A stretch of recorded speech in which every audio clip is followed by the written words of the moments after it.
think I'm gonna get us going here because we have two videos. So just watch your mute buttons so that we don't get a lot of background noise and stuff like that.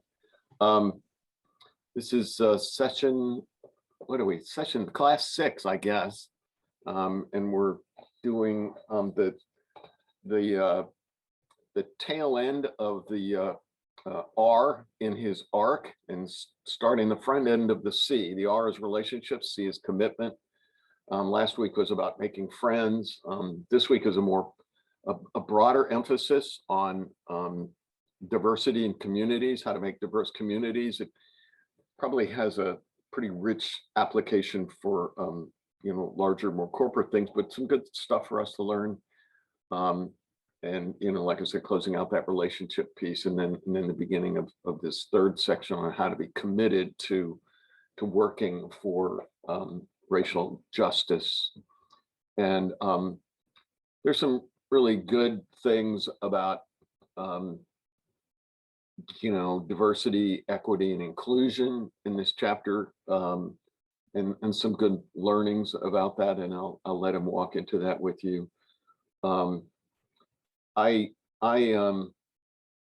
One of the things they suggested was share an example of an organization or institution doing diversity and inclusion well. Before we even start thinking about it. Anybody got an example of an organization that's doing diversity or has been doing diversity well?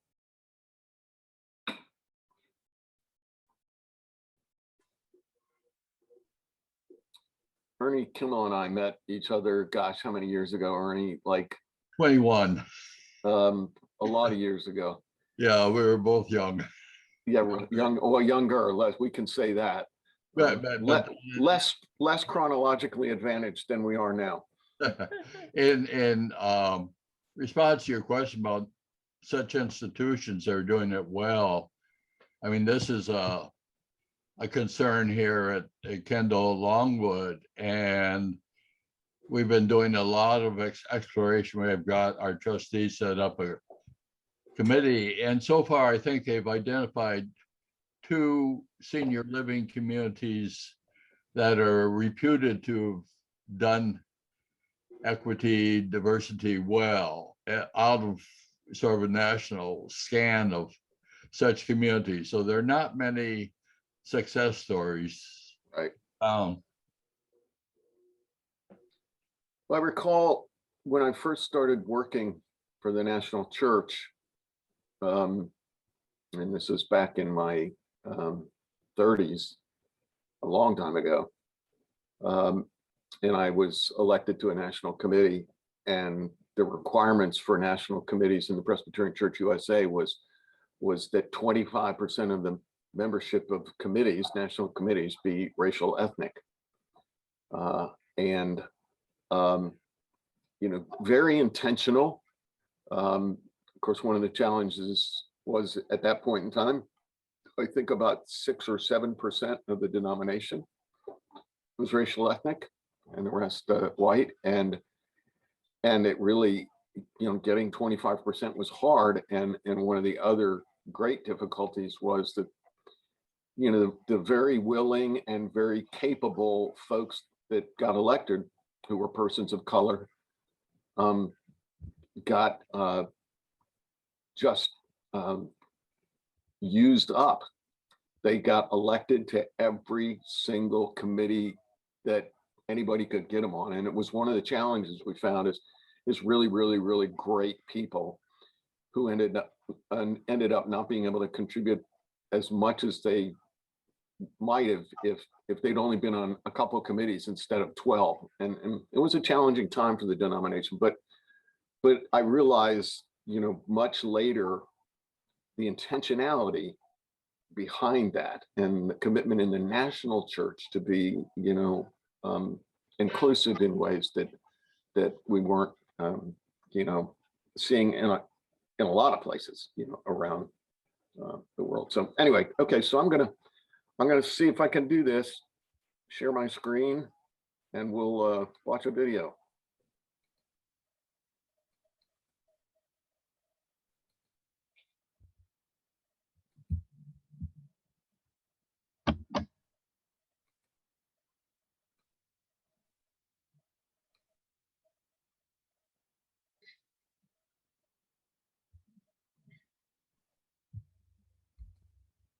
No sound, Don. Okay.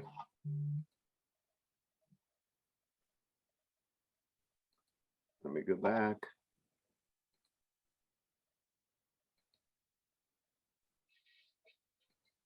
Thanks, Nick. When I go in and out of that, I end up with, yeah, I lost my recording. Let me get it back.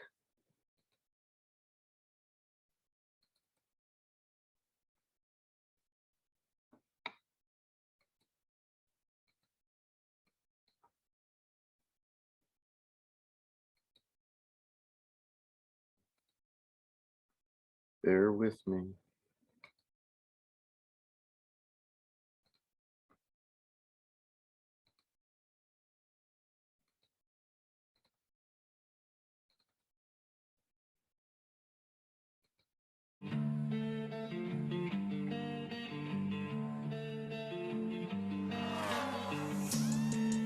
We good? One of the most racially and ethnically inclusive environments I've been in was when I worked as a teacher. Now, I don't mean by any means that it was a perfect environment. Most of our teachers were white, over 90% of our kids were black, and we were constantly having to remind each other and challenge each other to demonstrate racial awareness and sensitivity. But what I appreciated about that environment is that although we didn't always get it right, we were very honest about the issues and the problems. We were very forthright about the difficulty of interacting across racial and ethnic lines. As a result, we tended to work through these issues in better ways than other organizations of which I was a part. Now, in this journey toward racial justice and as we're fighting racism, most of us will find ourselves at some point in our lives as part of a PWI. That stands for predominantly white institution. And it has become the wave lately to try to diversify these organizations. A lot of those efforts fall short and they're very shallow, but it is still an effort in the right direction. And so what I want to talk about are some essential understandings and some racial justice practices to help diversify an organization. First of all, we can't just talk about diversity. A lot of the language uses this term, diversity, equity, and inclusion. One person put it this way.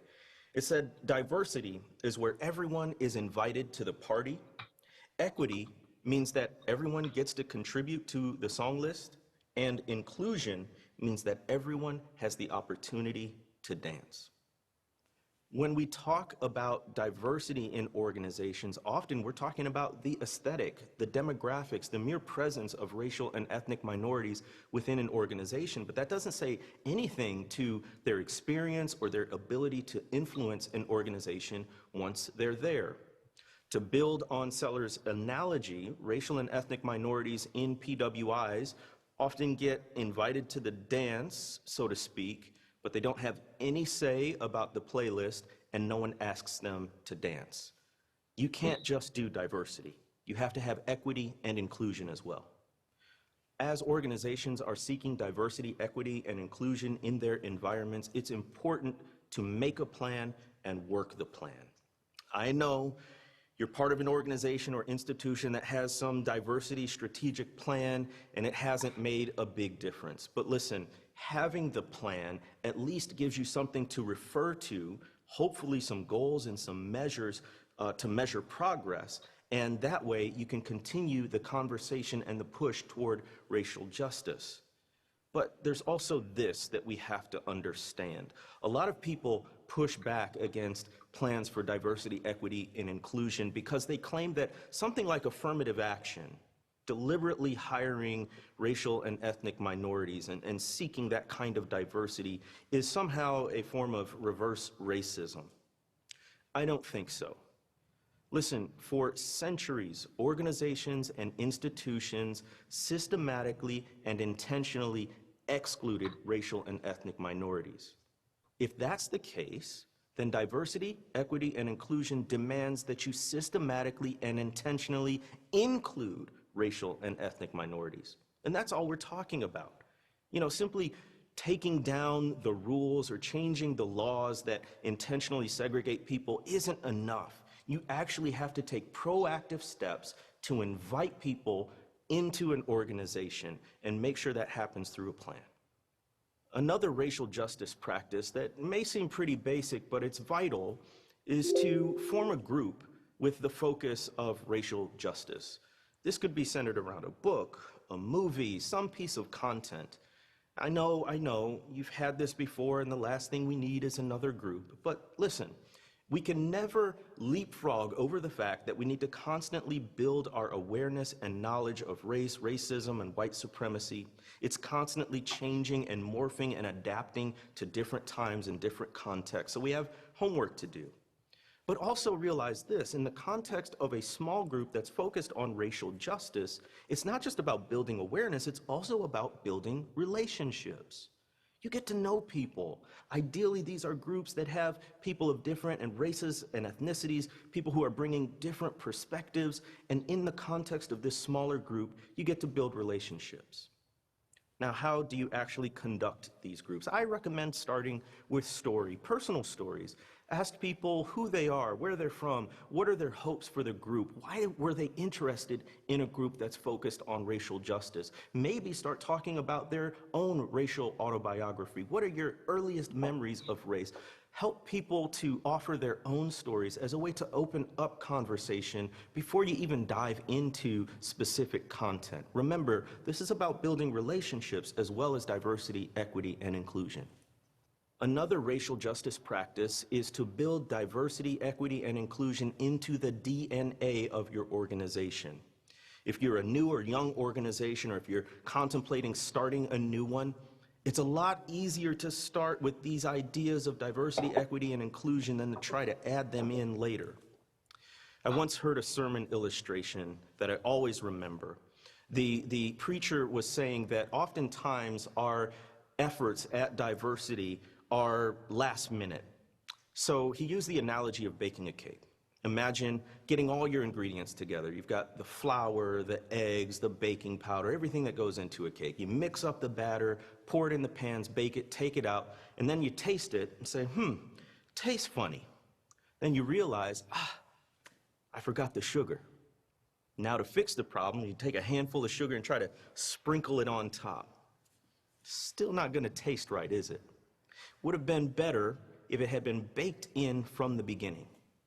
It's the same with diversity, equity, and inclusion.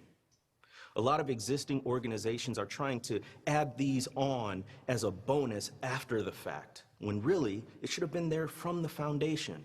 So in your founding documents, in your bylaws, in your value statements, in your vision statement, build this in there, build racial justice in, because it's a lot easier to start with it than to try to add it later. Another racial justice practice to build diversity, equity, and inclusion in your organization is to adopt a statement on racial justice.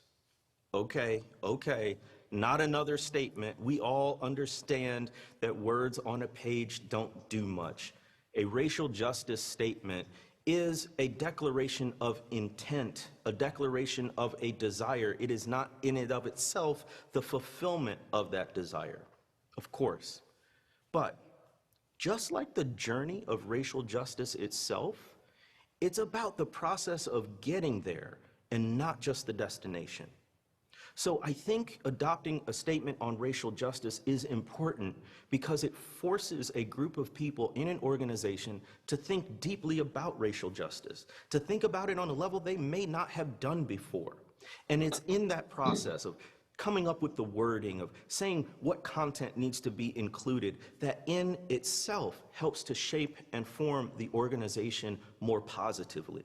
So adopt that statement, not just to have the statement, but because of what it takes to get there.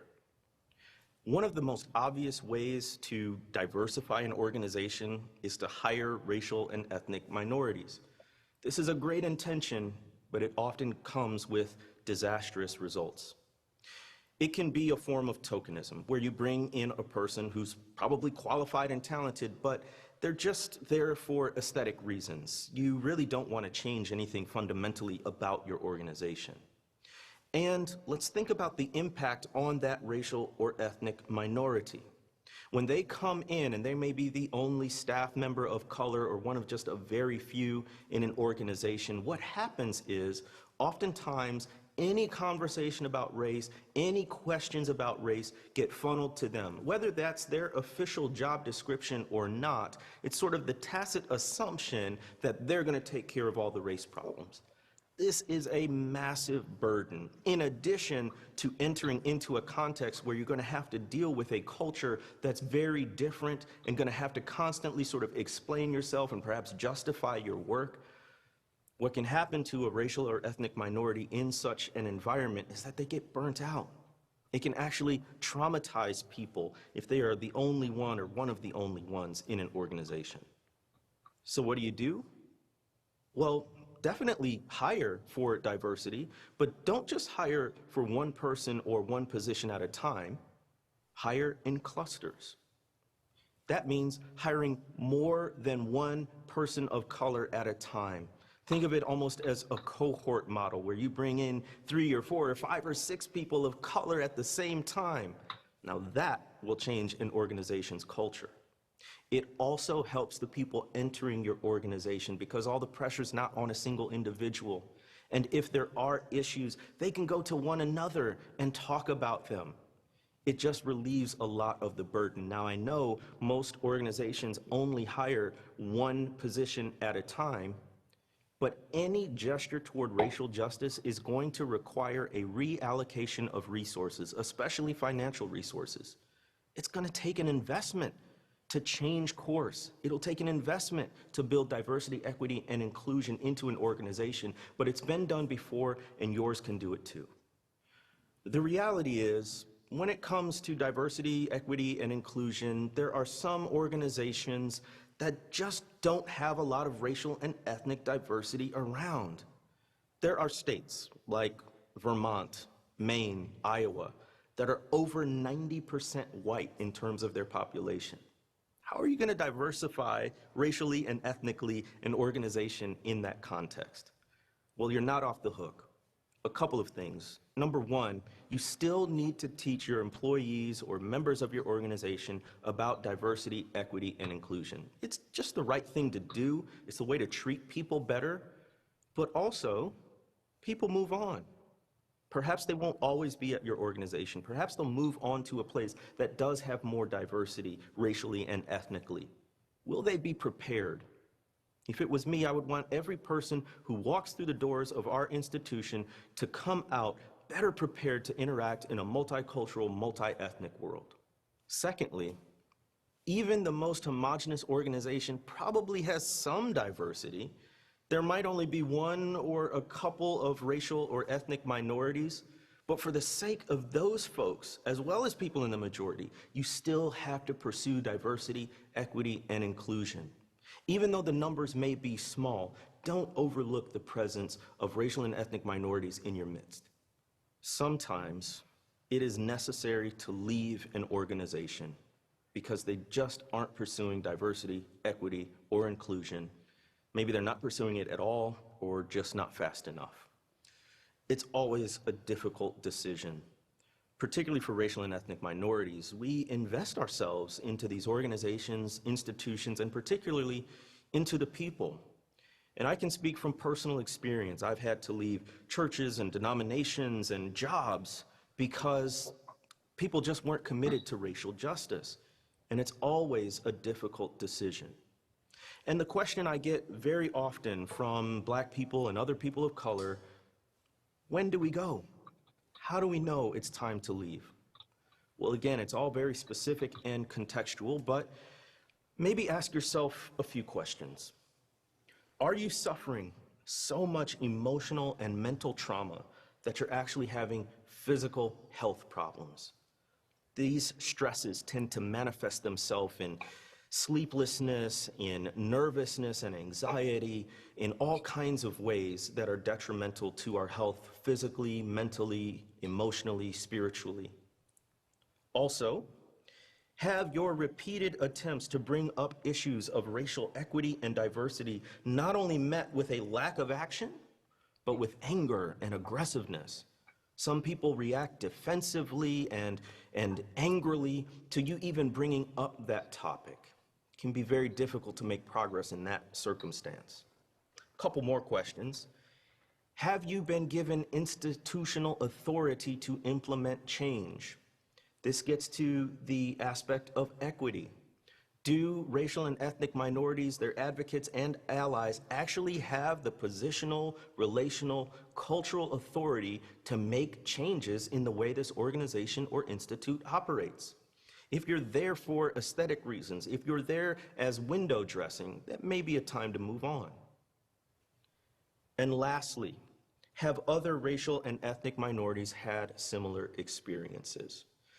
It could establish a pattern. And it's also really important that we, if we're ever in the position of being a minority, racially or ethnically, in these spaces, understand what other folks have gone through. It could build a case for a pattern of behavior that's not likely to change. Understand this: as deeply committed as you are to a particular organization, life moves in seasons. You may have been at this institution or organization for a season in your life, maybe to learn some professional skills or meet particular people who you're going to continue as friends and have a relationship with. But it's also okay to say, this season has ended. I need to move on to a healthier place. And remember that it's not just about what you're leaving, it's about what you're moving toward. I just don't want us to feel guilty about leaving a toxic environment, because sometimes that is necessary. The arc of racial justice means that we have to have relationships across racial and ethnic lines. It means that organizations need to pursue diversity, equity, and inclusion. It means that organizations that fail to do this are actually limiting themselves. They're limiting their effectiveness. This is about mission. This is about impact. It's not just about being politically or socially correct. On the flip side, the organizations that do pursue this, that do make racial justice core to their identity as an institution, can lead to flourishing not only for people within the organization, but for whatever cause or mission they serve. The benefits far outweigh the costs, and it's time to get on that journey toward racial justice.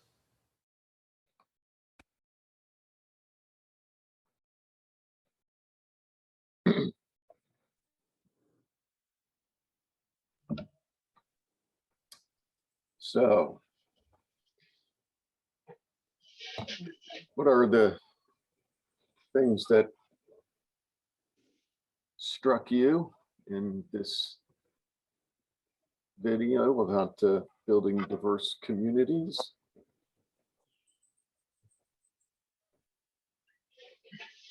Go, Nick.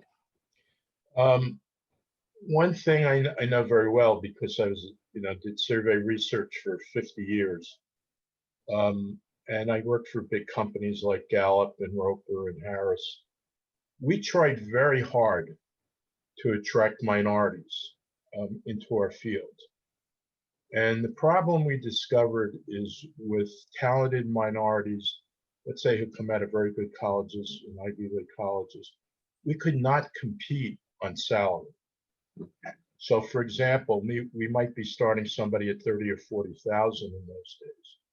But the competition, like in law firms, brokerage houses, was well over 100 to 200,000 starting salaries.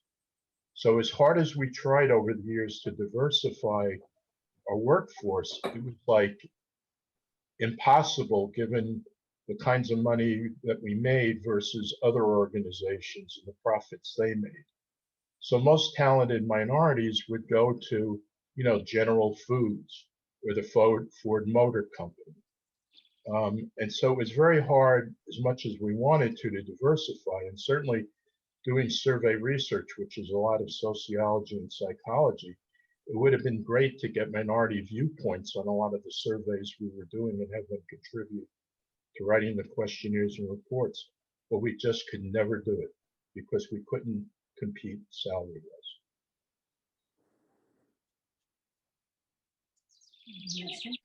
Yeah, Paul. And then Yeah, I agree with that. The one thing that Jamar does not do is address pipeline issues. which we've all faced. And it's not as, it's just in the technical field, we graduate far too few females and far too few people of color. So we can set goals, but we also can't attract. And in certain areas, you cannot pay the astronomical salaries. You're going to be restricted from a variety of reasons for doing that. And so it is extremely difficult. So it's the, I keep thinking pipeline. And I wish that we spend a little more time talking about pipeline and dealing with it. It's a good area of concern. I think it's you know, it's one of the challenges the church has, you know, to some degree generally, in you know, and in some fields that used to be primo fields and attracted the cream of the crop. You know, some people just don't want to do those things anymore. You know, they're driven by a higher salary, but it is clear to me there are people who haven't sold out to the dollar, who are gifted and skilled and talented, who can be attracted to a vision or a mission.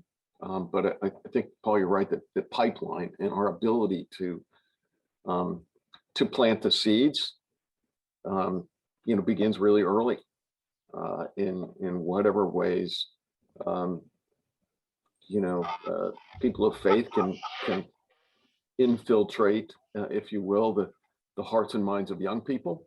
You know, and it you know, he talks about some of the things in the next video about, you know, things we could do, but you think about, you know, opportunities to engage young people with a vision for, you know, something that catches their heart. But you're right, getting people in the pipeline. Other things that struck you in this, I saw Sue had her hand up earlier, but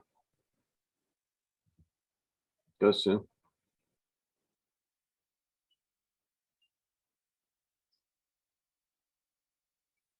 No. There we There you go. Yeah, I was thinking about, you know, how to integrate, and we do outreach, and then we were flipping the word in another discussion saying reach out. And we felt it was a bit different. So getting out of our maybe white bubble and breaking through it is kind of work we felt we needed to do. And I am hoping that through one organization or another and the church, that we can break through that bubble by literally reaching out verbally, physically. You know, my mind was just thinking in those words, that we have to reach out. So that's it. Yeah, and I think there's a lot of folks who, I think I liked his description that you can't just talk diversity. You know, it has to be, you know, sort of the trinity of diversity, equity, and inclusion. And he used that quote from somebody, I think it was from Michigan, who, you know, diversity is everybody's invited to the party. Equity means everybody gets to contribute to the song list. Inclusion means everybody has an opportunity to dance, or I'll say, or to sing. But, you know, if the whole idea of window dressing, and I've heard it, you know, in every congregation, oh, we just wish some of those people would come, you know, join us. But do we really, you know, because do we want to let them have a choice in the song list?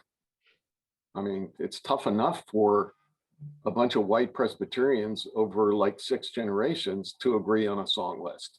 I mean, you know, we have 2 different styles of worship because different styles of worship, and some of us would choose, you know, the old hymns, and some of us would choose, you know, what we think of the old hymns that aren't really that old. I mean, the old hymns are from the 16th and 17th century. they're not the gospel hymns from 1900, but so I think it's an interesting, and I appreciated his comment about window dressing, that people do not, and when they're invited in to be window dressing, they get worn out. Go, Ernie or Gabrielle, whichever one. I want to make a quick comment, then he wants to talk. But I always reflect on, I heard this years ago. What were you hired for? I was hired for sitting in the window and looking black. I mean, that's exactly what window dressing is. Yeah. Literally. Go ahead. Okay, I wanted to pick up on his comment about the need to bring a cadre or cluster Hire. of people in for so many reasons. Because any of us know, if we go even into a new Presbyterian congregation, you feel totally unconnected. And I can only imagine what it would be like to be a single Black person or a single Latino coming in and looking at 800 white faces in the rest of the congregation. And I think whatever our organization, whether it's a church, whether it's a community like where we live or whatnot, we have to think of somehow finding a way to become attractive to a group of people together.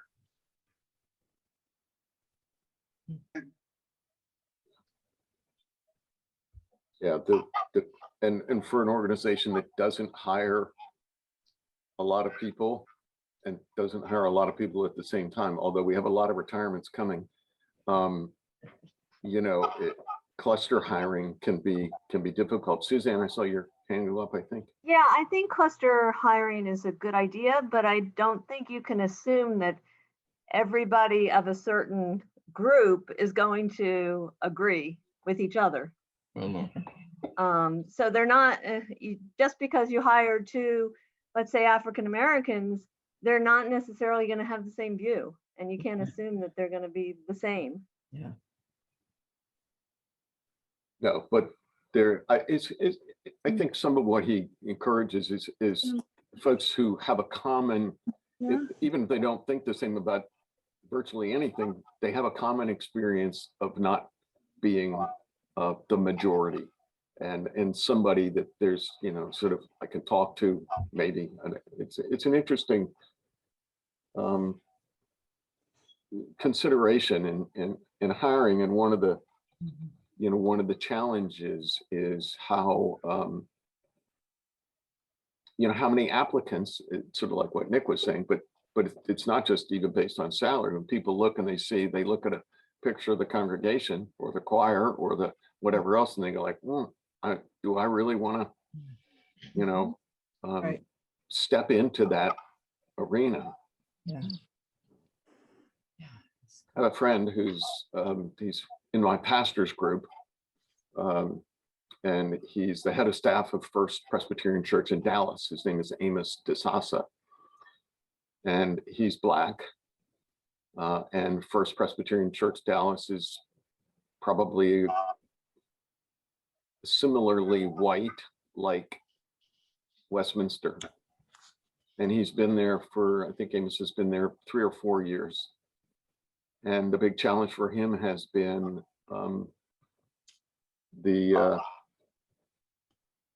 his ability or inability to be able to talk about the shootings, the George Floyd murder, because he immediately oh, come on, you're just gonna, is that all you're gonna talk about? Is that, Black Lives Matter kind of stuff? Is it, the challenging place for, a head of staff to be. Yeah. Gosh, yes. So I thought I saw another, oh, there, Jean.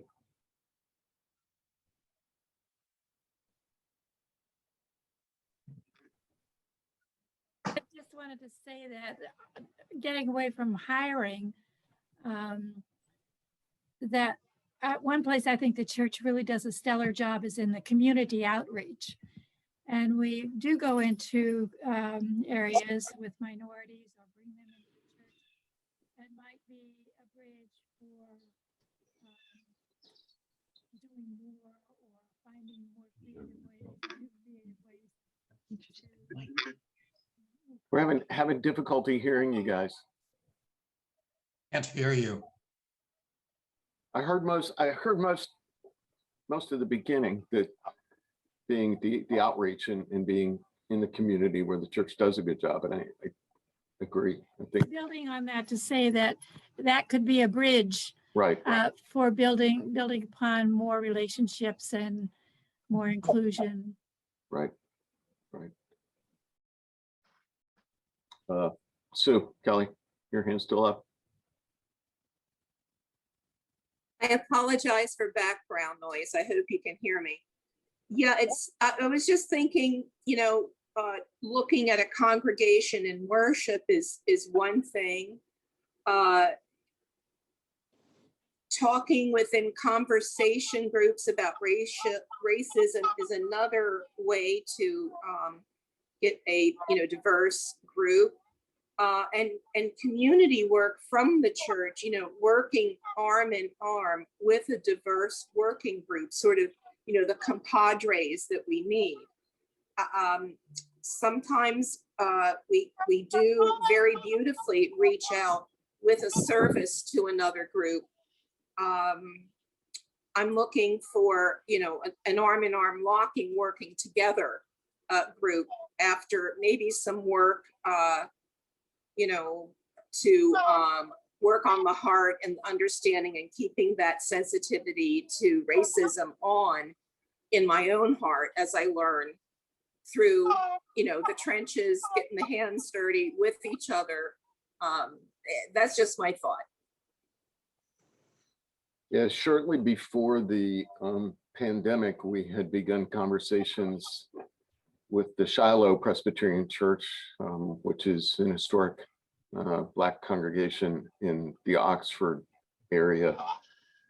And we had begun a conversation with them about doing a Rise Against Hunger event jointly, something that they didn't have the wherewithal to do in terms of pulling it off, if you will, because Rise Against Hunger wants a certain scope of meal packing, and trying to see where we can actually engage with others and perhaps build friendships that would facilitate the kind of thing you're talking about.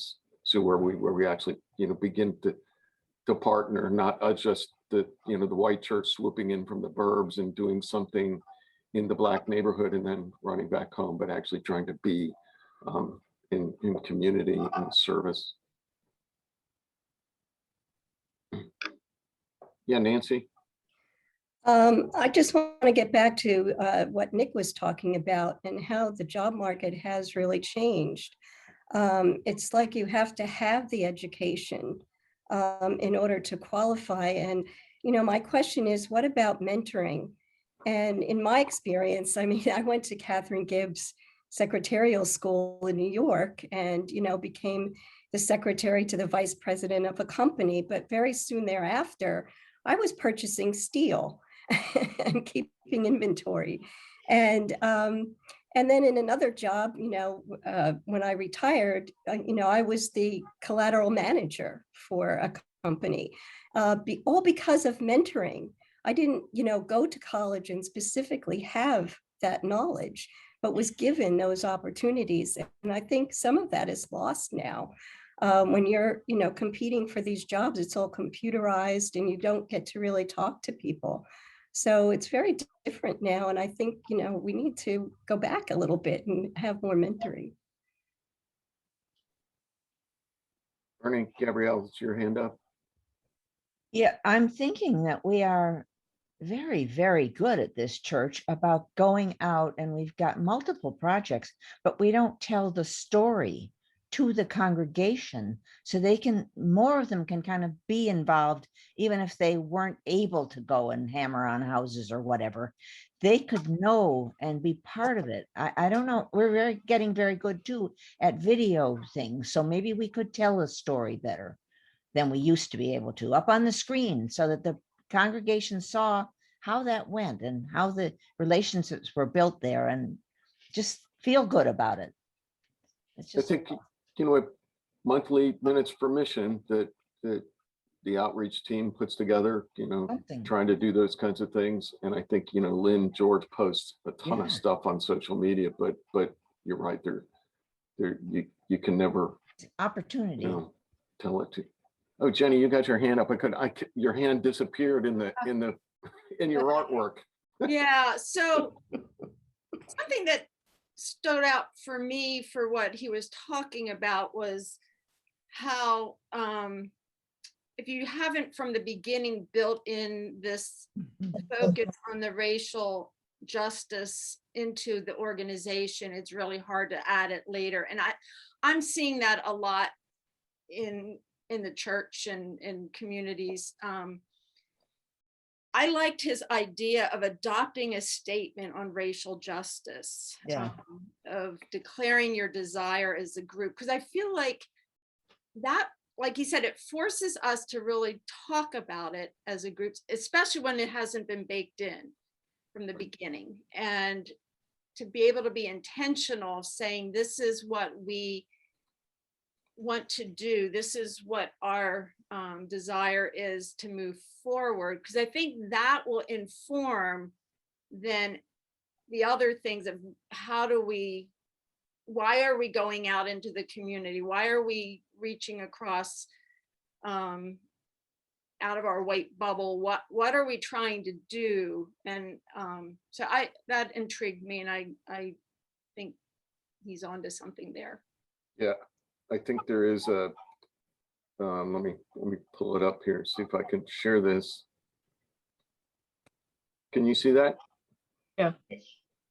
I'll just read through it. It's from the Presbyterian Church USA. Racism is a lie about our fellow human beings, for it says that some are less than others. It is also a lie about God, for it falsely claims that God favors parts of creation over the entirety of creation.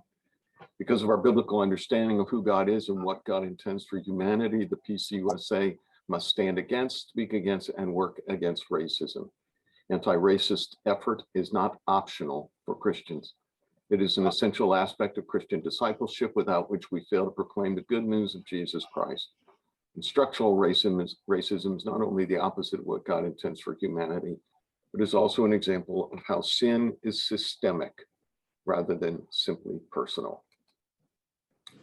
And that's out of some of our current PCUSA documents in our Matthew 25 desire. We're a Matthew 25 congregation with our Presbyterian Church USA, something else we need to tell more about.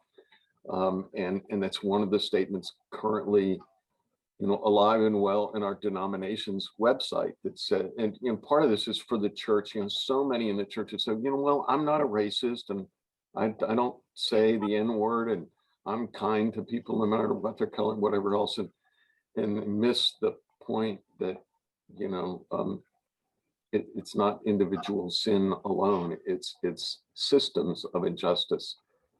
So who would consider crafting a statement like that? And one of the questions would be, would this group, be willing to begin a draft, or commission a few people to begin working on that, to present to the leadership of the church, to fold into our website? I'm happy to volunteer for that with a group of other people. I think it dovetails with what we're doing through Donegal. So I think it would be Right. really nice. Right. The thing that Jenny and I are doing. But I'd love help. Sue? Sue's waving her hand. Betsy's waving her hand. Yeah, Sue and hi. Betsy. Yeah. It's Susan Morris. Sue Morris. Good. You're hereby commissioned. All right. 4 of us. I have everybody's email. It'll be And fun. Nancy, Oh, Nancy? Sorry, I think- Nancy. Did Nick have his hand raised? No. No, Nick's been trying to say something, but of course, if I'm Ann would, luring you in. if Ann would have me, I'd work on that committee. I think you need diversity in that committee. If Nick raised, You can join the group next. Nope, we're not All gonna right. bar you. Well, there you go. There you go. I'll speak up for Paul and I.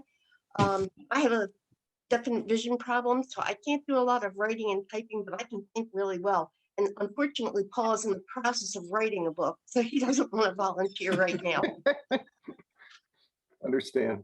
Yeah, Nick, go ahead. The idea of window dressing is a really serious and complicated problem. And let me give you a concrete example.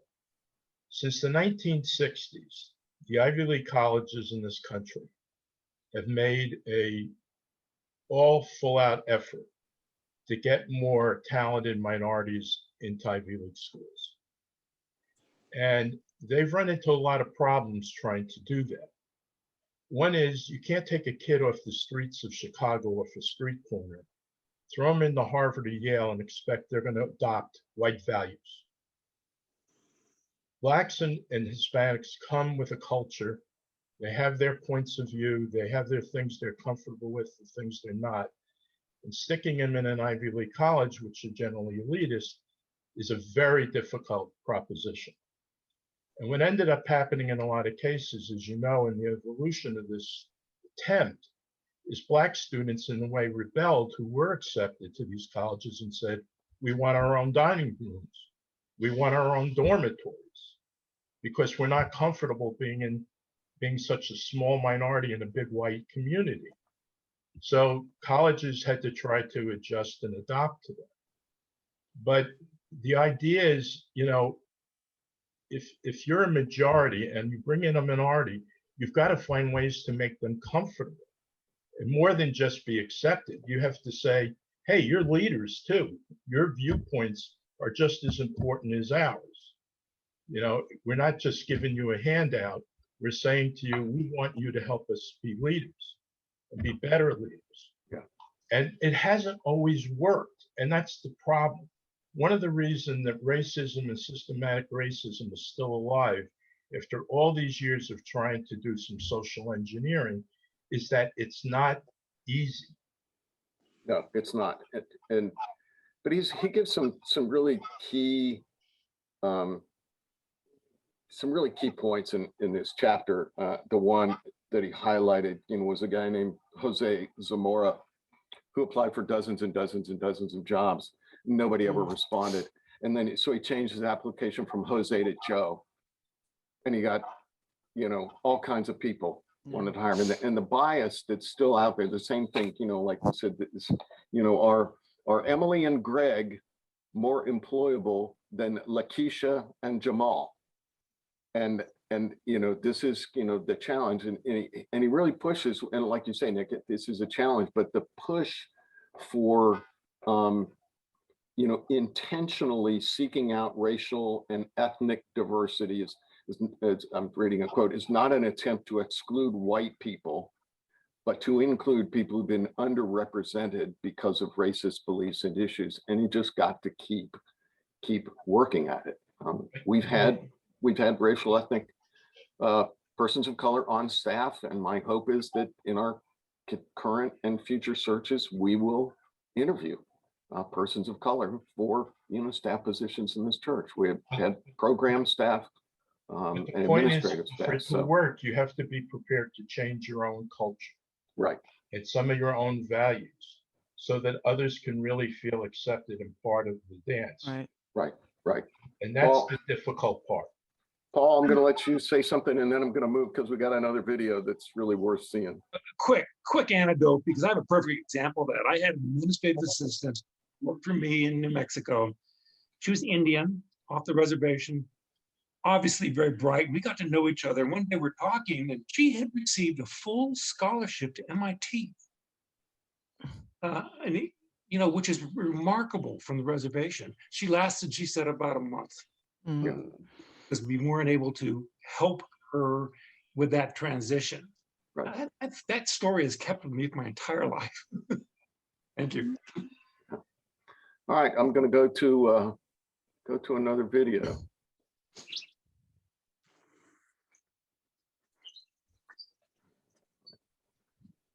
Make sure I can screen share.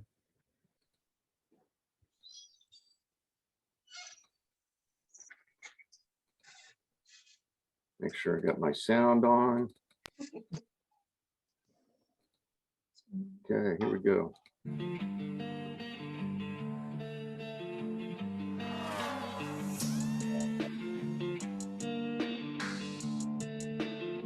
"381 days.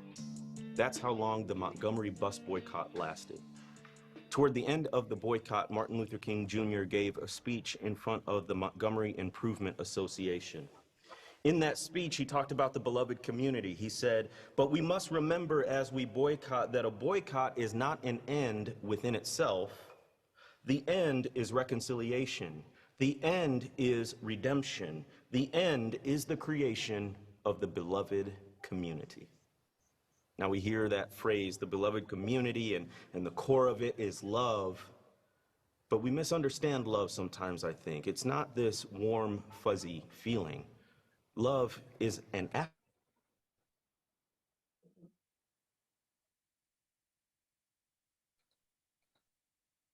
Where do we My go screen from went blank. chaos Sorry, or that's my community? fault. Sorry. In it, he writes this: "Power, properly understood, is the ability to achieve purpose. It is the strength required to bring about social, political, or economic changes."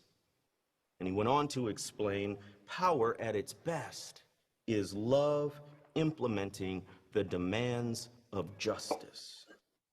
Justice at its best is love correcting everything that stands against love. See the linkage there between the beloved community, the concept of love, and justice. Justice doesn't just concern the interpersonal interactions between individuals. Justice talks about systems and institutions, and if Christians claim to love their neighbors, then they need to be concerned about the systems and the institutions that may be oppressing their neighbors. One pastor, Micah Edmondson, put it this way. He said, "You cannot love your neighbor while supporting or accepting systems that crush, exploit, or dehumanize them." Building on this concept of love of neighbor, I want to talk about justice. Justice in public, justice on a system-wide and institution-wide scale, and how Christians must address this in order to fight racism.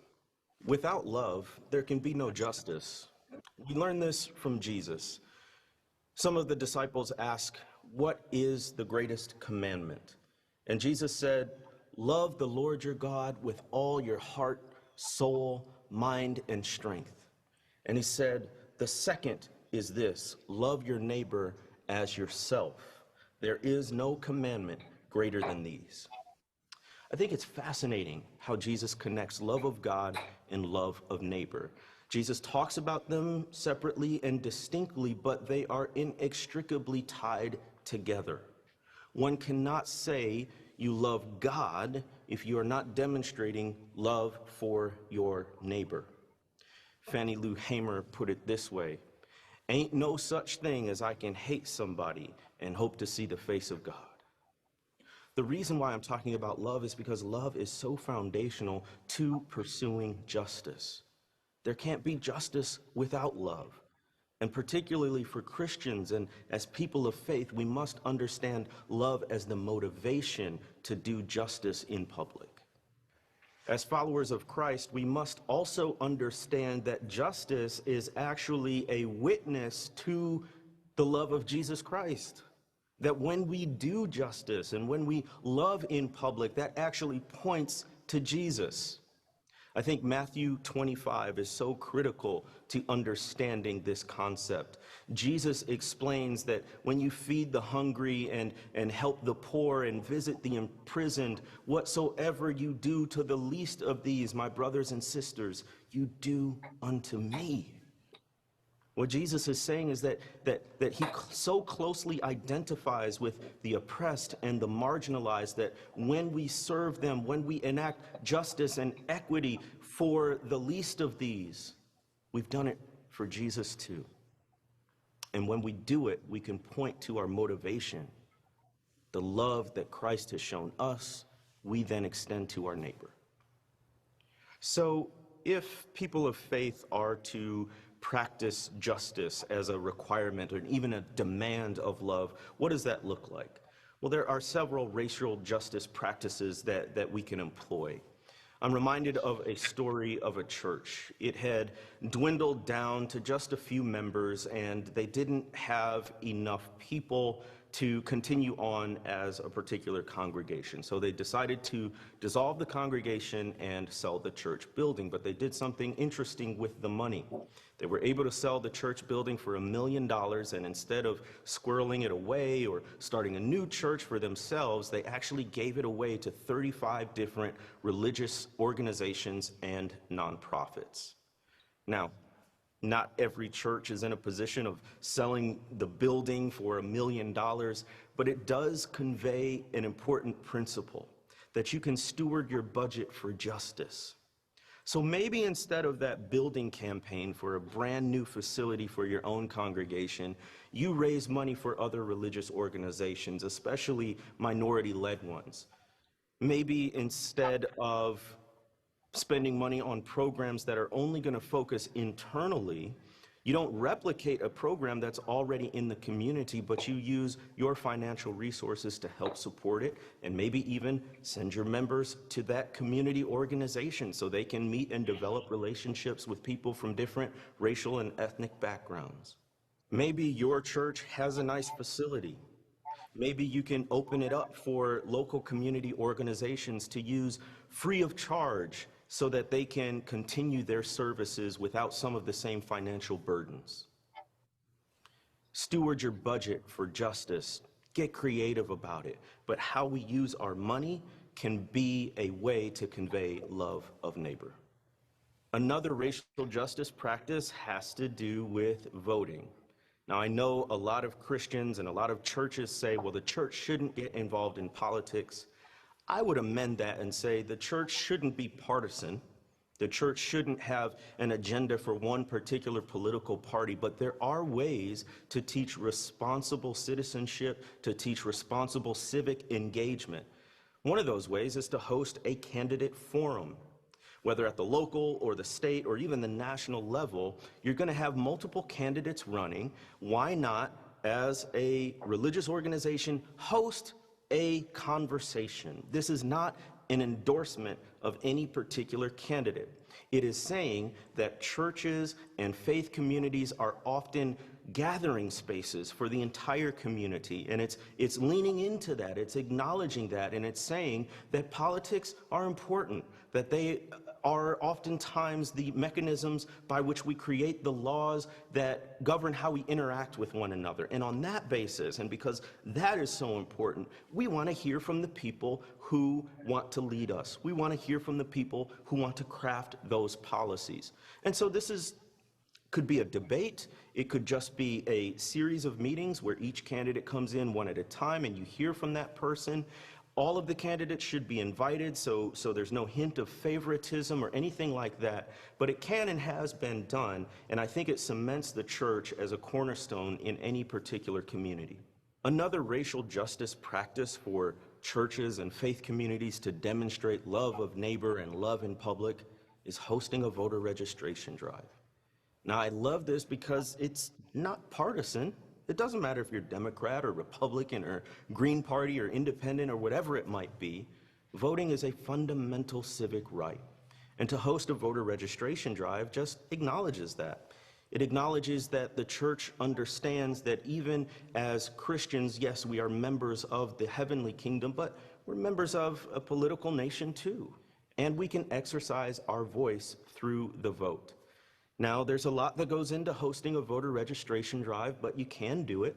You got to find out the deadlines. You got to get the registration forms. You got to recruit volunteers. You got to train volunteers. You got to advertise.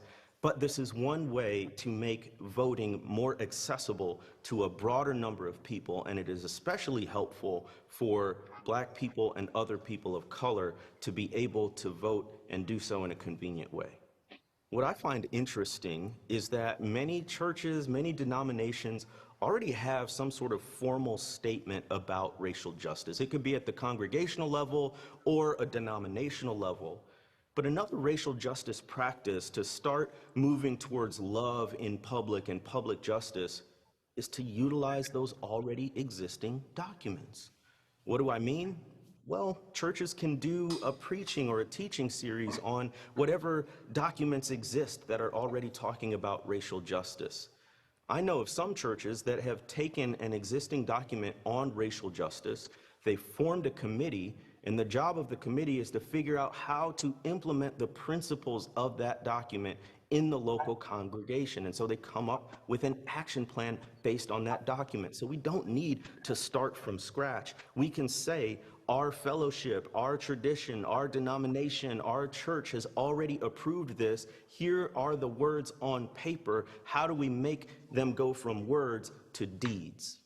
As a former school teacher and principal, I am big on education. Now, you may have heard during the civil rights movement of something called freedom schools. These were schools that were hosted oftentimes in the summer, and they were really geared toward civic education. The students ranged from elementary on up through high school. Often they were staffed by college students who were volunteering for the summer. But the curriculum was designed to help students be responsible civic participants. And so they talked about policy issues, they talked about how to vote, they talked about history. We can still do the same thing today, and churches can do it. Matter of fact, we already have a model for this. Many churches do vacation Bible school or something similar, a summer day camp. We can sort of adapt those structures and adapt the content so that these are more akin to freedom schools. Now, these are especially helpful for churches that are predominantly filled with Black people and other people of color. And if you are a predominantly white church, instead of hosting a freedom school, you might consider either partnering with or staying in the background and financially supporting or supporting with personnel a racial or ethnic minority church as they host the freedom school. Sorry about that, guys. And so this is another way that churches can be involved in public. My computer's going crazy.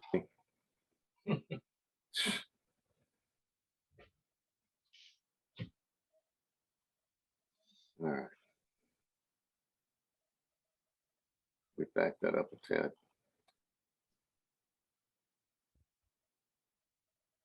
I have no idea what happened. Sometimes they have a mind of their own. Yep. All right. Young people about what that means and to provide the resources to do so. Some of the most important community organizations are public schools. Churches that want to get involved in doing justice in public and loving in public should sponsor a school, partner with a school. The first step would be to go to a local school, preferably one that's nearby you, and ask the administration, what are their needs? What do they think are the critical areas where they need support? What churches should not do is assume that schools need something in particular and go off and do that without getting input from the people at the school. As different as the needs of individual schools may be, there are some things that are consistent. Almost every school can benefit from more mentors, people who can pour into students on a one-on-one or a small group basis.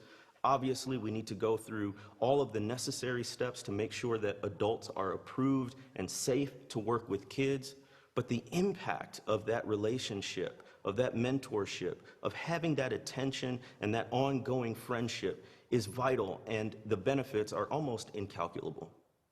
There are lots of other ways that churches can help schools. Again, always with input from the teachers and the administration there, but Oftentimes, schools' budgets will only allow for the basics and the fundamentals in a curriculum. But what are deemed extracurriculars are often the most important activities for kids. So, churches and members can volunteer to coach a sports team. They can start a hobby-oriented club like chess or gaming. Maybe you have people who are bilingual and they can teach foreign language classes. Maybe you have people who are trained in music and can teach instruments or vocal lessons. There are all kinds of ways that church folks can get involved in local schools to enhance the education happening there. Obviously, the teachers and the staff at a school are vital, and so churches can help support them as well. It could be as simple as giving a gift certificate or a gift basket to teachers and administrators to show your appreciation. It could be paying for mental health therapy for teachers, especially teachers of color. It could be a lot of different things. You could throw a party for the staff. Anything that lets educators know that they are seen and they are appreciated. And churches can easily do this, and it's something that will help you get involved in the community. There's a residual and a corollary benefit for churches, is that as you get into schools, you actually get into communities, because it's not just about the students you get to know, it's about their parents, their families, the people who work there, and it's a wonderful way for churches to demonstrate their concern not only for the congregation, but for the community as a whole. In this segment, I have focused on how churches can love in public. Every church has the opportunity to do so, and we have every motivation to do so. It's demonstrating our love for neighbor. And so really the question is not if churches should get involved in public justice, it's how they should.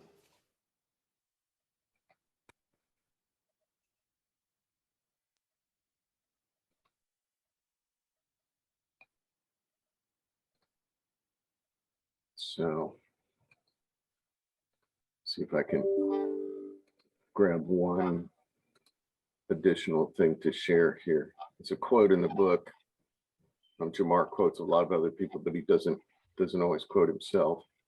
And this is from the early section in this chapter where he's talking about this love of God. Love is the fiery heart beating at the center of the urgent call for justice in the world. Love is the energizing force of justice that insists on fairness and equity for all. Love is a motivating factor that demolishes any paternalistic attitudes and builds a posture of humble service. Without love, there can be no justice. And I love his just really rich expression. This is the essential understanding: love of God, love of neighbor. You can't love your neighbor while supporting or accepting systems that crush, exploit, or dehumanize them. And it just remember when I was in seminary, I came out of a very conservative, evangelical kind of growing up Presbyterian church, and we talked about personal salvation a lot, but we didn't talk a lot about social justice or the social gospel. And when we heard about that, that was always said with sort of a, those are those social gospel people. Well, the social gospel in the beginning of the 20th century was Christians, Protestant tradition, who were concerned about social issues, racism and child labor and poverty and just a whole host of things. And I love how he really ties that together. You can't say I love God, but without also loving your neighbor. Things that struck you in this particular chapter?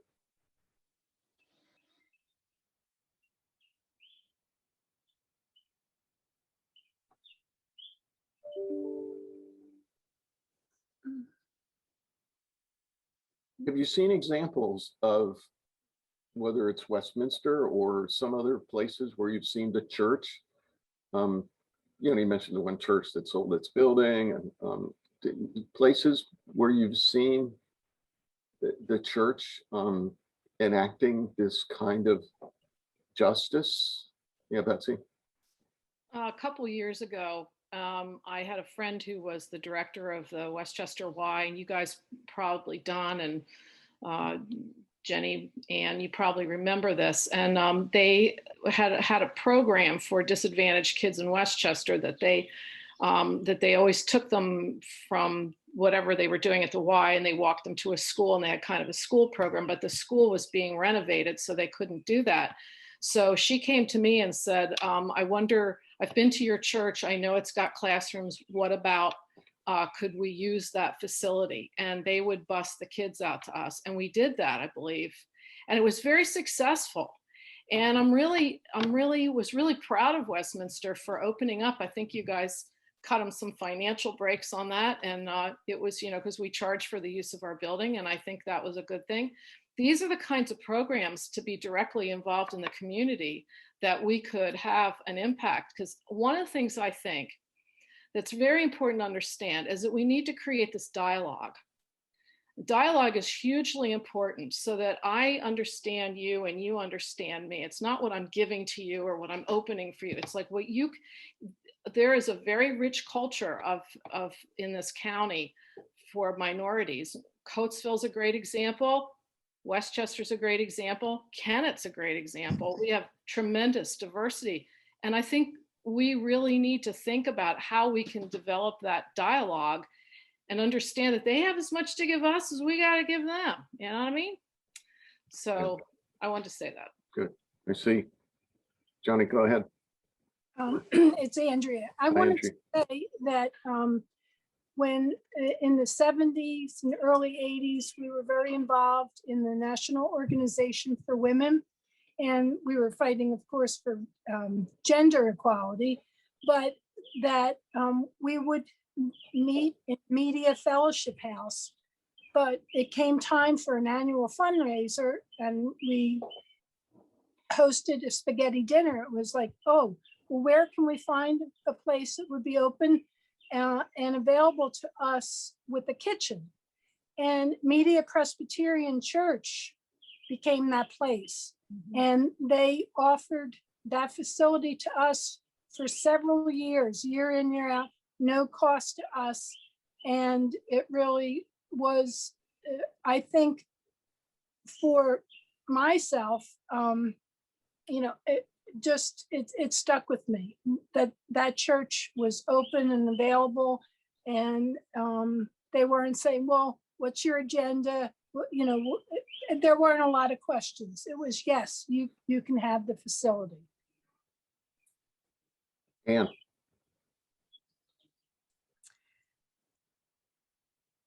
Nope. I was just going to follow up on what Betsy said. I think that's a great analogy, the dialogue, because too often white communities, I think we project a monologue, and what Jamar Tisby was referring to as far as whether it's a scholarship that we think is a great idea or mentoring that we think is a great idea, we really need to be in conversation with the other community, the other organization. So it's not just a monologue, our thoughts, our best intentions, our hope, our love directed towards them, but it is that dialogue and the conversation and a mutual sharing that we're hoping to achieve.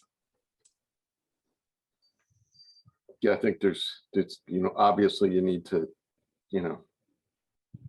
know what it is that's needed, instead of just assuming, and lots of times we do. And yet there are also times when some things can be pretty clear. Remember General Assembly in St. Louis, and you were there.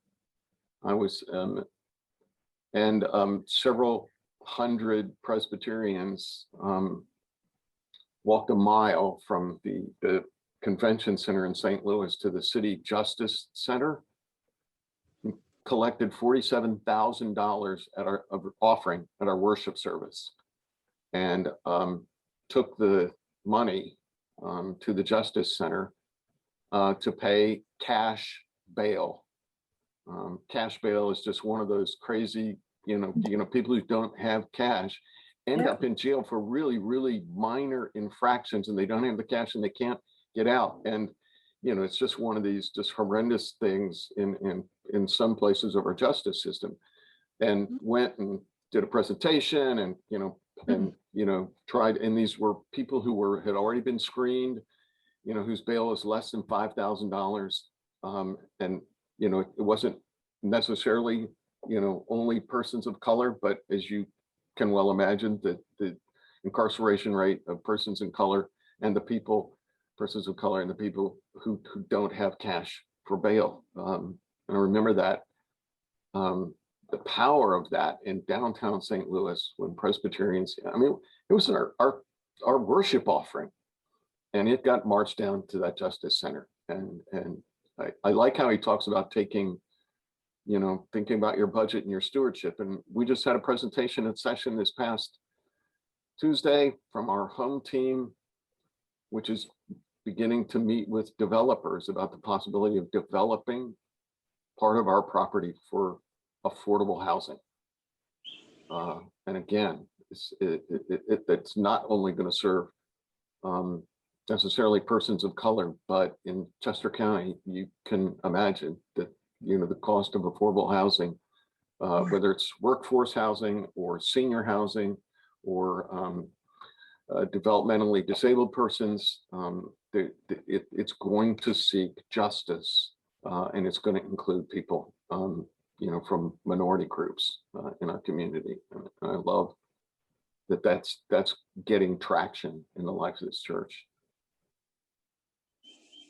Other things that you've seen, because I haven't said, I don't know about a voter registration drive or that kind of thing in our context, but using our facility free of charge is definitely something we've done.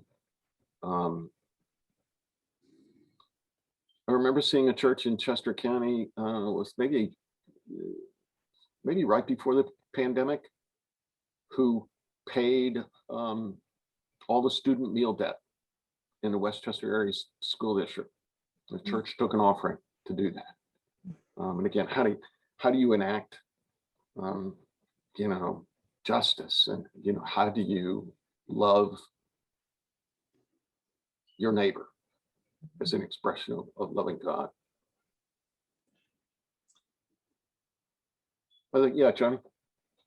I was thinking about what Gabrielle said in terms of the church knowing, the larger church community knowing some of these things.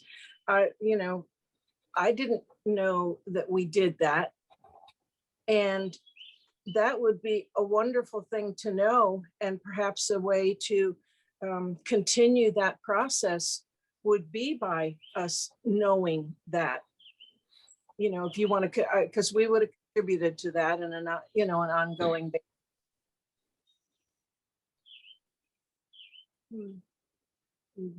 Yeah, some of the telling the story. Yes, Sue.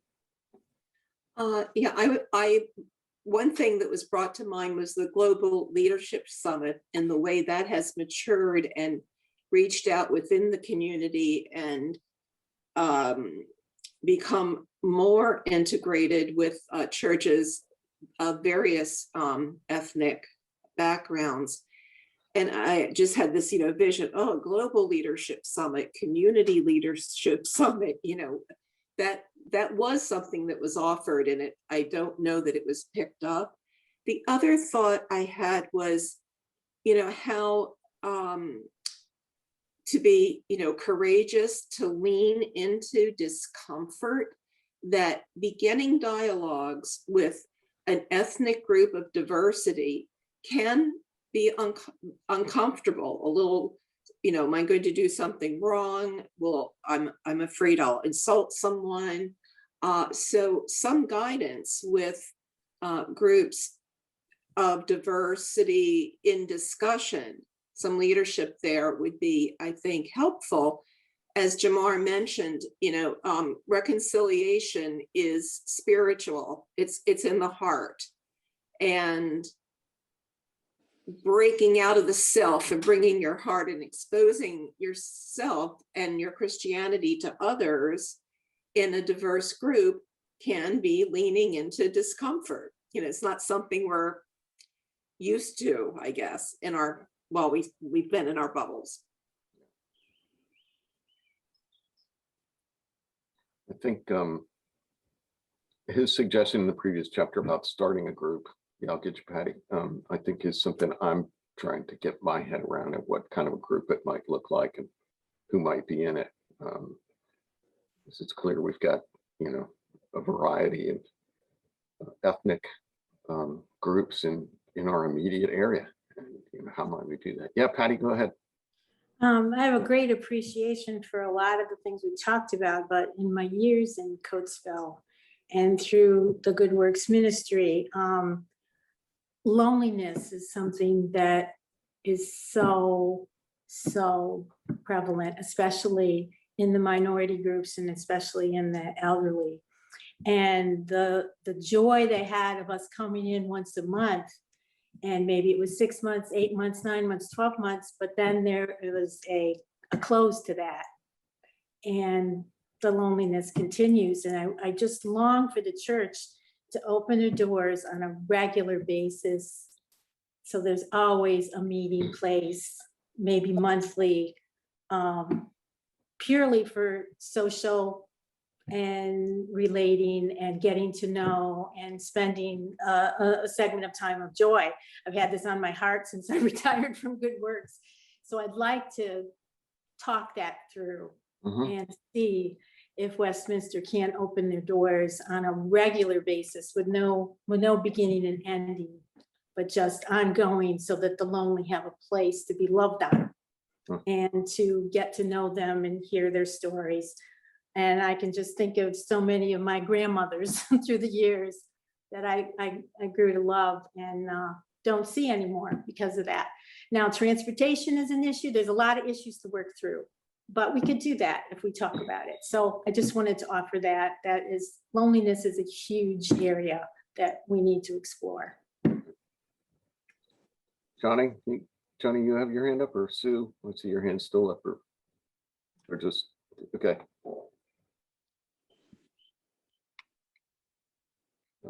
Yeah, Betsy, go. And to piggyback on that, Patty, I had the detention population in Lima. That was what I did for 13 years. And so I had a lot of those Coatesville kids. And the one thing is that those family structures, those old people are so important to those kids, and to transfer that whole culture to them and all of those ideas. And that is, and they thrive, the older folks thrive on those younger people, as we all do. I mean, I do with my grandchildren. So, I think that's a really beautiful thought. How could we facilitate that, that kind of a program or that kind of dialogue? They have so much wisdom to impart to us, and where to start with some of this, and that we don't have to absolutely go out and reinvent the wheel because they've already got it. So I just wanted to add those 2 cents. Yeah. I'm aware of our time, so it goes quickly when you have a couple of videos. But I really encourage you to think through, what does it mean to love your neighbor, and not work to try to change systems that crush, exploit, and dehumanize them. And that's that sort of corporate mentality to, systemic racism, that we're all a part of this, and it's not just about individual sin, which has been, as we've preached this, and I went back, I looked up how many times systemic racism was in sermons in the last 5 years, and we've been trying to lift it up a lot, but so many people initially responded with, well, I'm not a racist, and missing that systems oppress and dehumanize and crush people, and how do we change systems, and the importance of that. So I'm going to close this with a prayer. Feel free to hang around if you want to. But, Don, before you Jenny. close this, just a reminder to everybody, next week is Memorial Day weekend, and we will not have a journey class next week. So take a break, but we will be back continuing this study on the following 6th of June. June 6th. So, all right, let's pray. Holy God, we're grateful you continue to speak to our hearts and our minds through Jamar, through one another, through our own stories, our experiences, and as we witness the movement of your spirit. We pray, especially on this Pentecost day, that the diversity of your people would be more and more and more celebrated in our lives and in our world, as opposed to being a place of division and violence and rancor, and show us ways that we individually and as a congregation can be witnesses to our love for you by the way we love every neighbor. We pray in Christ's name. Amen. Amen. Thanks, guys. Great to see y'all. Thank you. Thank you. Thank you, Don. Yeah.